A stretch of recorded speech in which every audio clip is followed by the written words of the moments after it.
नमस्कार, आप देख रहे हैं हेडलाइंस न्यूज। दिन भर की ताज़ा खबरों के लिए अभी सब्सक्राइब करें, साथ में बेल आइकन भी प्रेस कर लें। खबरों में आगे बढ़ने से पहले वीडियो को लाइक जरूर करें और अपने दोस्तों के साथ ज़्यादा से ज़्यादा शेयर करें।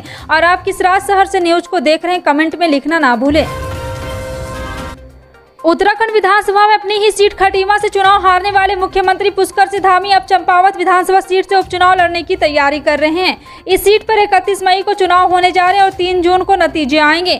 जब पुष्कर सिंह धामी खटीमा से चुनाव हार गए थे, तब बीजेपी विधायक कैलाश गहटोरी ने चंपावत सीट सीएम के लिए खाली करने का प्रस्ताव दिया था। बाद में 21 अप्रैल को इस सीट की सदस्यता से उन्होंने इस्तीफा भी दे दिया था। ऐसे में अटकलें तो पहले से लग रही थी कि वे चंपावत से सीट से उपचुनाव लड़ सकते हैं। अब पार्टी द्वारा उन्हें उम्मीदवार बना दिया गया है। वैसे कांग्रेस और दूसरे दलों द्वारा भी अभी तक किसी प्रत्याशी का ऐलान नहीं किया गया। अब जानकारी के लिए बता दें कि चुनाव हारने के बाद 6 महीने के भीतर विधानसभा का सदस्य बनना जरूरी होता है।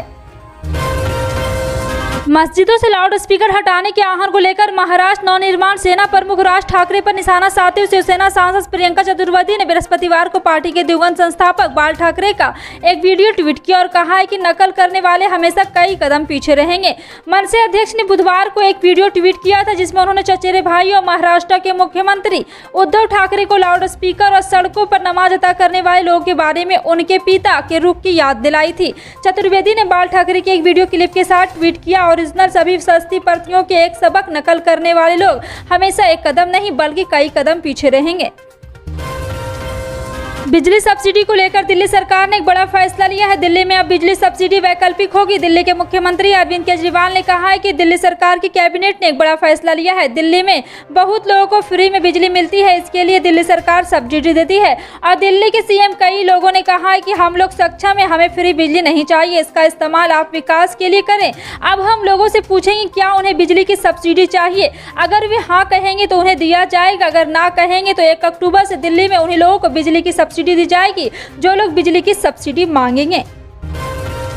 राजस्थान के मुख्यमंत्री अशोक गहलोत ने राज्य में हुए दंगों को लेकर बड़ा बयान दिया। दरअसल उन्होंने बिना किसी पार्टी का, और आपको बता दें कि बिना किसी पार्टी का नाम लिए कहा है कि इनकी तैयारी यही कि आग लगाओ। साथ ही सीएम गहलोत ने कहा है कि इनको मालूम पड़ गया है कि ये राजस्थान में चुनाव हार रहे हैं। सीएम ने करौली हिंसा को लेकर कहा है कि वो इनकी प्रयोगशाला थी, उसी तरह से 7 राज्यों में दंगे हुए, इसकी जाँच भी होनी चाहिए। केंद्रीय गृह मंत्री अमित शाह खुली चुनौती देते हुए सीएम गहलोत ने कहा है कि अगर दम है तो अमित शाह जी के अंदर तो गृह मंत्रालय की एक कमेटी बनाए, जिसमें हाई कोर्ट जज हो, सुप्रीम कोर्ट जज हो और जांच हो कि वास्तव में करौली के बाद 7 राज्यों में जो दंगे भड़के उनकी जड़ में क्या था, क्या भावना थी, क्या प्लानिंग थी। तमाम बातें सामने आ जाएंगे और आगे दंगा होने रुक जाएंगे।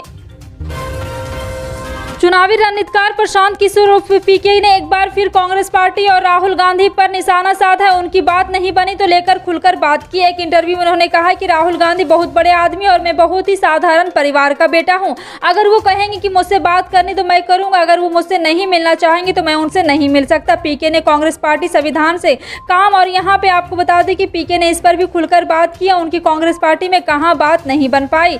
मिशन बिहार की घोषणा कर चुके प्रशांत किशोर ने ऐलान किया है कि वो अक्टूबर महीने में बिहार में 3000 किलोमीटर की पदयात्रा करेंगे, जहां उनका फोकस लगभग हर गांव और कस्बे में जाने पर होगा। हालांकि बिहार विधानसभा चुनाव में उतरने की बात से इनकार करते हुए पीके बोलते हैं कि अभी चुनाव कहीं दूर दूर तक नहीं, तो मकसद सिर्फ जनता की आवाज को सुनना है। केंद्रीय गृह मंत्री अमित शाह 3 दिन के दौरे के लिए गुरुवार को पश्चिम बंगाल पहुंचे। अमित शाह के इस दौरे को काफी अहम माना जा रहा है। शाह का यह बंगाल दौरा पार्टी नेताओं का मनोबल बढ़ाने के लिए है। अमित शाह के दौरे को लेकर कयास यह भी लगाया जा रहा है कि शुक्रवार को टीम इंडिया के पूर्व कप्तान और बीसीसीआई चीफ सौरव गांगुली से मुलाकात कर सकते हैं। इंडिया टुडे की रिपोर्ट के मुताबिक अमित शाह और सौरव गांगुली की मुलाकात बीसीसीआई अध्यक्ष कोलकाता निवास पर होने की संभावना। इस कार्यक्रम के बाद सौरव गांगुली से मिलने के लिए डोना गांगुली का साथ अमित शाह उनके घर पर जाने की संभावना है। माना ये भी जा रहा है कि केंद्रीय गृह मंत्री सौरव गांगुली के घर पर डिनर भी कर सकते हैं। पश्चिम बंगाल की मुख्यमंत्री ममता बनर्जी ने गुरुवार को कोलकाता में एक कार्यक्रम के दौरान दावा किया कि बंगाल देश के अन्य राज्यों से बेहतर है। उन्होंने कहा है कि आज उत्तर प्रदेश में अगर लड़कियां न्याय मांगने जाती है तो पीड़ितों को ही आरोपी बना दिया जाता है, लेकिन हम यहाँ ऐसा नहीं करते। अगर मेरे लड़के या लड़कियां दोषी है तो मैं तो उन्हें भी नहीं छोड़ती, लेकिन कुछ लोग ऐसे हैं जो फर्जी वीडियो प्रसारित कर रहे हैं। बनर्जी ने कहा है कि मुझे इस बात से कोई फर्क नहीं पड़ता कोई मेरे बारे में क्या कह रहा है। मैं अपने लोगों के लिए लोकतंत्र की परवाह करती हूँ। जिन लोगों ने दुर्गा पूजा मनाई थी, उन्होंने ईद का जश्न विजयादशमी बनाए। हम सभी त्योहारों का एक साथ मिलकर मनाते हैं। ममता ने कहा, हमारी सरकार को 11 साल हो गए। मैंने इन 11 साल में क्या क्या किया है, इसे लेकर अगर किसी में हिम्मत है तो वह मुझको चुनौती दे सकता है और मेरा सामना कर सकता है। महाराष्ट्र की सत्ता पर काबिज महाविकास अघाड़ी गठबंधन बनाम भाजपा और राज ठाकरे के बीच चल रही जंग के बीच आम आदमी पार्टी प्रदेश में अपना रास्ता तैयार करने में जुट गई है। दलों के बीच चल रही तीखी बयानबाजी के आड़ में पार्टी अपना आधार बनाने की कोशिश कर रही है। आपने कांग्रेस के 3 वरिष्ठ नेताओं को पार्टी में शामिल करने के लिए संपर्क करने का कहा है। इनमें मुंबई से 2 पूर्व लोकसभा सांसद, एक नेता पश्चिम महाराष्ट्र से है। हालांकि आपसे जुड़े सूत्रों का कहना है कि महाराष्ट्र में पार्टी को खड़ा करने के लिए कुछ नेताओं के साथ बातचीत चल रही है, लेकिन ये ऐसा नेता है जिन्होंने हमसे संपर्क किया। हमारी तरफ से किसी भी नेता से संपर्क नहीं किया गया है। बिहार के उद्योग मंत्री सैयद शाहनवाज हुसैन ने गुरुवार को कहा है कि पिछले 1 साल में 555 औद्योगिक इकाइयों की स्थापना के लिए 36,253 करोड़ रुपए के निवेश प्रस्ताव प्राप्त हुए हैं। बिहार को पूर्व भारतीय और प्रमुख निवेश स्थलों में से एक के रूप में प्रदर्शित करने के लिए इन्वेस्टर्स मीट के बारे में विवरण साझा करने के लिए एक संवाददाता सम्मेलन को संबोधित करते हुए हुसैन ने कहा, मुख्यमंत्री नीतीश कुमार के नेतृत्व में सतत औद्योगिकरण के पथ पर आगे बढ़ने के लिए बिहार तेजी से कदम उठा रहा है। जम्मू कश्मीर परिसीमन आयोग गुरुवार को अपनी फाइनल रिपोर्ट सौंप दे दी है और इसी परिसीमन रिपोर्ट के तहत आयोग ने राज्य में कुल 7 विधानसभा सीटें बढ़ाने की सिफारिश की है। इसके तहत कश्मीर क्षेत्र में 47 और जम्मू क्षेत्र में 43 विधानसभा सीटें होगी। आयोग के प्रस्ताव के बाद जम्मू कश्मीर में कुछ 90 विधानसभा सीटें होगी। इस पर पीडीपी के चीफ महबूबा मुफ्ती ने कहा है कि आयोग बीजेपी का एक्सटेंशन है और इस पर हमें भरोसा नहीं है। इस बीच केंद्र ने परिसीमन आयोग की सिफारिशों के आधार पर अधिसूचना जारी कर दी है। राजस्थान सरकार ने गुरुवार को जिले के 10 थाने में लगाए गए कर्फ्यू को 6 मई की मध्यरात्रि तक बढ़ा दिया है। पुलिस महानिदेशक एमएल लाथर ने कहा है कि यहां इंटरनेट सेवाएं अगले आदेश तक निलंबित रहेगी। इस बीच बुधवार को किसी अप्रिय घटना की खबर नहीं होने की स्थिति नियंत्रण में है। हालांकि एहतियात के तौर पर कर्फ्यू को बढ़ा दिया गया। पूरे शहर में कर्फ्यू के नियमों का पालन किया जा रहा है। हालांकि जिन छात्रों की परीक्षा की आवश्यकता है उन्हें अनुमति भी दी जा रही है। इस बीच कमिश्नरेट कोर्ट बुधवार आधी रात तक खुला रहा और 60 लोगों को जमानत दे दी है। बुधवार को 2 समुदायों की बैठक बुलाई गई थी, जिस दौरान दोनों समुदाय शांति बनाए रखने पर सहमत हुए। कानपुर में बाबा का बुलडोजर एक मदरसे पर चल गया। आरोप है कि इस्लामिया मदरसे का निर्माण सरकारी जमीन पर किया गया था। इस पर बुधवार को एसडीएम अनूप चौधरी ने मय फोर्स के साथ बुलडोजर चलवा दिया। इस दौरान मदरसे के मौलाना का कहना है कि ये जमीन हमारी निजी है, लेकिन प्रशासन ने उनकी कोई भी बात नहीं सुनी। दरअसल कानपुर में शासन के आदेश पर चलाए जा रहे एंटी भूमाफिया अभियान के तहत बुधवार को उप जिलाधिकारी घाटमपुर आयुष चौधरी, पुलिस क्षेत्राधिकारी सुशील कुमार दुबे, प्रभारी निरीक्षक घाटमपुर इसके सी ने भारी पुलिस फोर्स के साथ यहाँ पे गजनेर रोड स्थित मदरसा इस्लामिया के क्लास पर बुलडोजर चलवा दिया।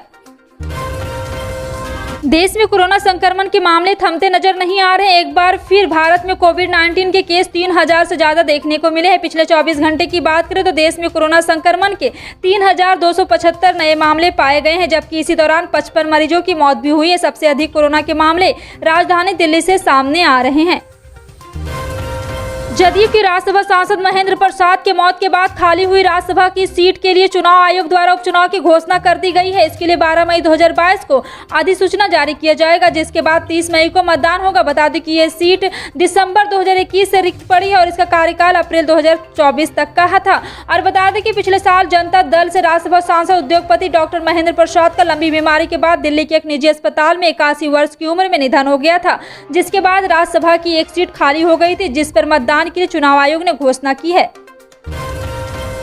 केंद्रीय गृह मंत्री अमित शाह ने संशोधित नागरिकता कानून को लागू करने को लेकर गुरुवार को बड़ा बयान दिया। शाह 2 दिन के पश्चिम बंगाल दौरे पर पहुंचे। उन्होंने संशोधित नागरिकता कानून एवं वास्तविकता है और तृणमूल कांग्रेस इसको लेकर कुछ नहीं कर सकती। उल्लेखनीय कि संशोधित नागरिकता कानून को लेकर दिल्ली के शाहीन बाग समेत देश के कई हिस्सों में बड़े विरोध प्रदर्शन हुए थे। लंबे समय से कहा जा रहा था कि सरकार ने इसे ठंडे बस्ते में डाल दिया है।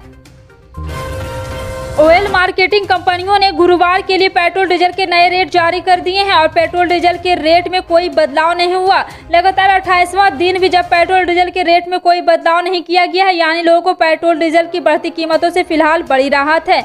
आज के रेट की बात करें तो देश में सबसे सस्ता पेट्रोल पोर्ट ब्लेयर में 91.45 रुपये और डीजल 85.83 लीटर है, जबकि देश में सबसे महंगा पेट्रोल महाराष्ट्र के परभनी में 127.47 रुपये प्रति लीटर के भाव से बिक रहा। डीजल आंध्र प्रदेश के चित्तूर में 107.68 रुपये प्रति लीटर है। देश के मौसम में उठापटक जारी है। कई राज्यों में हुई बारिश ने लोगों को गर्मी से राहत तो दी है, लेकिन आईएमडी का ताज़ा अपडेट कह रहा है कि देश में शुक्रवार को फिर से मौसम बदलेगा, क्योंकि पश्चिमी विक्षोभ का असर कम होने से उत्तर भारत में गर्मी का दौर जारी हो जाएगा। लेकिन इसी बीच अंडमान सागर से उठने वाला साइक्लोनिक प्रेशर चिंता का विषय बना हुआ है। भारतीय मौसम विभाग ने इसे लेकर अलर्ट जारी किया और कई राज्यों में भारी बारिश की आशंका भी व्यक्त की है। आईएमडी ने अपने ट्वीट में कहा है कि अगले 5 दिनों में बिहार, झारखंड, पश्चिम बंगाल, सिक्किम और ओडिशा में प्री मॉनसून एक्टिविटी देखने को मिलेगी। फिलहाल आपका इन सभी खबरों पर क्या कहना है, कमेंट सेक्शन में टाइप करके जरूर बताएं। पल पल की अपडेट जानने के लिए जुड़े रहें आप अपने हेडलाइंस न्यूज के साथ। मिलते हैं अगली बड़ी खबर में, तब तक के लिए जय हिंद।